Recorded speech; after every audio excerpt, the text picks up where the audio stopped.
take a look at this. This is wild. This is highest percentage of drives ending in offensive scores this year. Commanders are number one by a wide margin. 67.6% of their drives have ended up with an offensive score.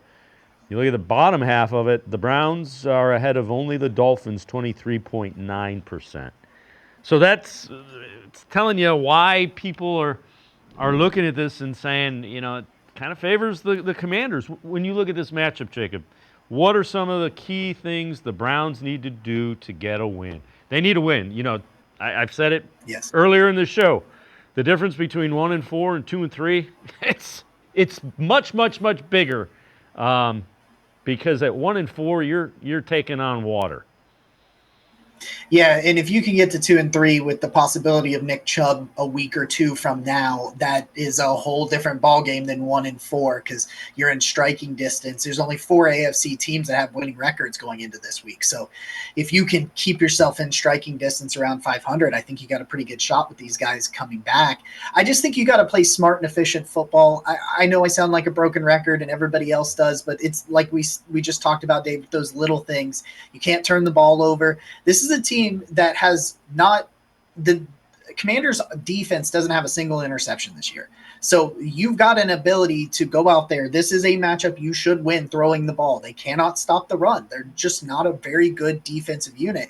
If you play smart, clean, and efficient football on the offensive side, take what they give you, get as many points as you can, I think you've got a chance to hang in there with him. I don't think Jaden Daniels is going to complete 80% of his passes for the rest of the year. He's going to come down to earth a little bit at some point. If you're smart and efficient on both sides of the football, there are some matchups you can exploit, especially offensively, if you can just make sure you don't get overly aggressive or shoot yourselves in the foot. I think you'll be okay. They haven't been they haven't been able to do that this year.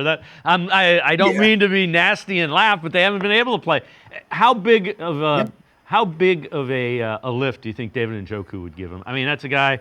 He would be your number one playmaker, and I think he helps in the run game. Those are two things they're looking for: playmakers with the ball in their hands, run game.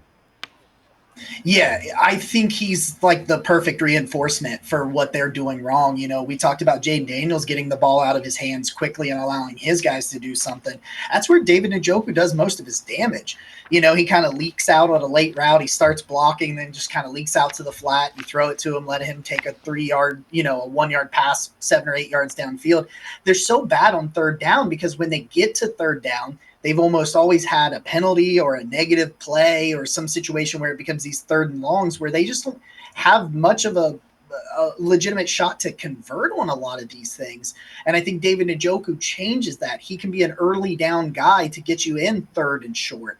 And I think like you talked about, like the offensive line, especially at the tackle position, is really struggling. You stick him out there to help as a run blocker and even chip guys as a pass blocker. I think it really can change the whole setup for your offense and really put them in some better situations to create some more mismatches that they just haven't been able to do at this point.